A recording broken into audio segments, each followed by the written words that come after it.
Puis est venu le tour de l'Irak, de la Libye et de la Syrie.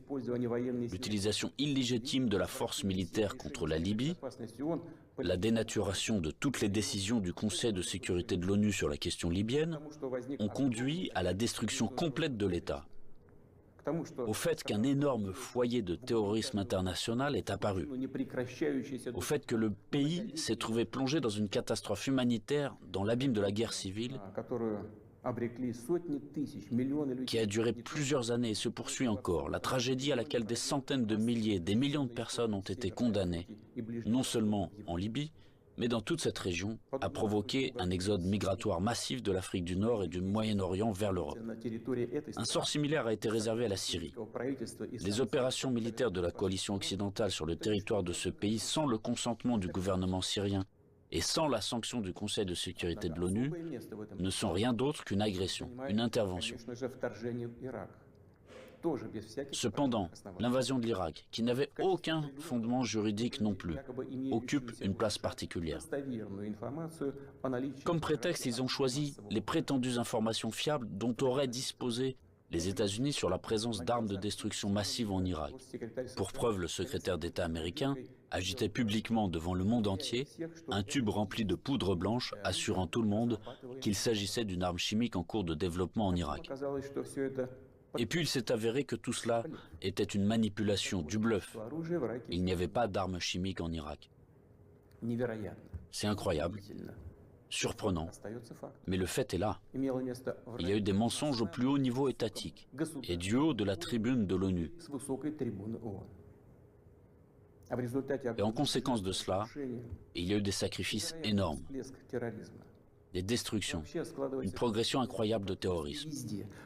En fait, on a l'impression que pratiquement partout, dans de nombreuses régions dans le monde, là où l'Occident vient mettre en place son ordre, cela se termine en blessures sanglantes qui ne cicatrisent pas, en plaies que sont le terrorisme international et l'extrémisme.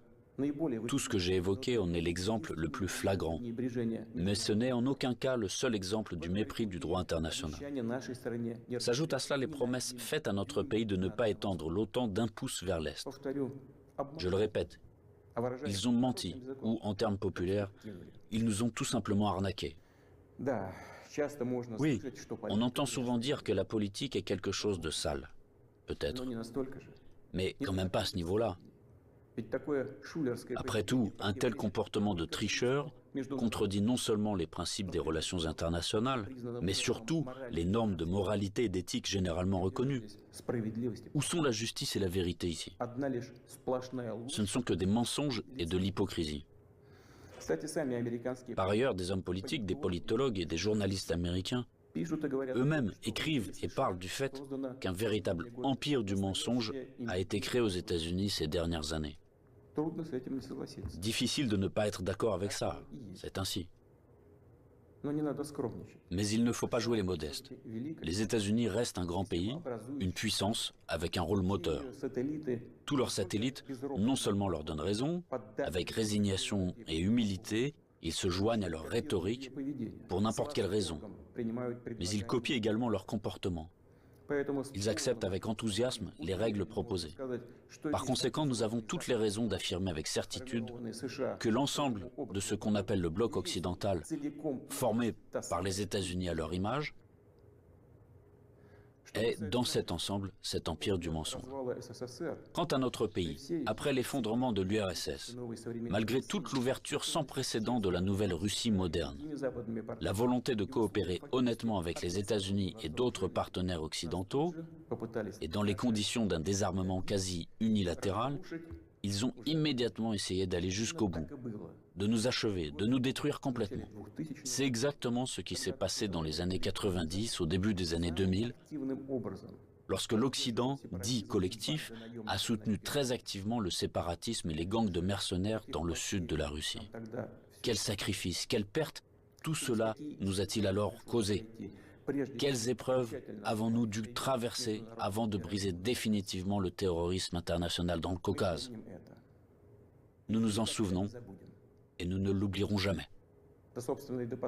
En fait, jusqu'à récemment, ils n'ont cessé de chercher à nous utiliser dans leurs propres intérêts, de détruire nos valeurs traditionnelles, de nous imposer leurs pseudo-valeurs, ce qui nous consumerait, nous, notre peuple, de l'intérieur. Ces attitudes qu'ils imposent déjà agressivement dans leur pays et qui conduisent directement à la dégradation et à la dégénérescence, car ils contredisent la nature humaine. Cela n'arrivera pas et personne n'y est jamais arrivé. Cela ne fonctionnera pas non plus maintenant. Malgré tout, en décembre 2021, nous avons une nouvelle fois tenté de nous mettre d'accord avec les États-Unis et leurs alliés sur les principes pour assurer la sécurité en Europe et le non-élargissement de l'OTAN. Tout cela en vain. La position américaine ne change pas. Ils ne considèrent pas comme nécessaire de négocier avec la Russie sur cette question clé pour nous. Ils poursuivent leurs propres objectifs et négligent nos intérêts. Et bien sûr, dans cette situation, nous nous demandons, que faire ensuite? À quoi s'attendre? L'histoire nous apprend qu'en 1940 et au début de 1941, l'Union soviétique a tenté d'empêcher, ou du moins de retarder, la guerre par tous les moyens. Pour ce faire, elle a essayé littéralement jusqu'à la dernière minute de ne pas provoquer un agresseur potentiel, n'a pas pris ou reporté les mesures les plus nécessaires et les plus évidentes visant à se préparer et repousser une attaque inévitable. Et les mesures qui ont finalement été prises étaient dramatiquement tardives. En conséquence, le pays n'était pas prêt à faire face à pleine capacité à l'invasion de l'Allemagne nazie qui attaquait notre patrie sans déclaration de guerre le 22 juin 1941. L'ennemi a été arrêté, puis écrasé, mais à un coût colossal. La tentative d'amadouer l'agresseur à la veille de la Grande Guerre patriotique s'est avérée être une erreur qui a coûté cher à notre peuple. Au cours des premiers mois de la guerre, nous avons perdu de vastes territoires stratégiquement importants et des millions de personnes. Nous ne ferons pas une telle erreur une deuxième fois. Nous n'en avons pas le droit. Ceux qui revendiquent la domination mondiale publiquement, en toute impunité et, je le souligne, sans aucune justification, nous déclarent, nous, la Russie, leur ennemi. En effet, ils disposent aujourd'hui de grandes capacités financières, scientifiques, technologiques et militaires. Nous en sommes conscients et nous évaluons objectivement les menaces qui nous sont adressées constamment dans le domaine de l'économie, ainsi que notre capacité à résister à ce chantage impudent et permanent. Je le répète, nous les évaluons sans illusion, de manière très réaliste.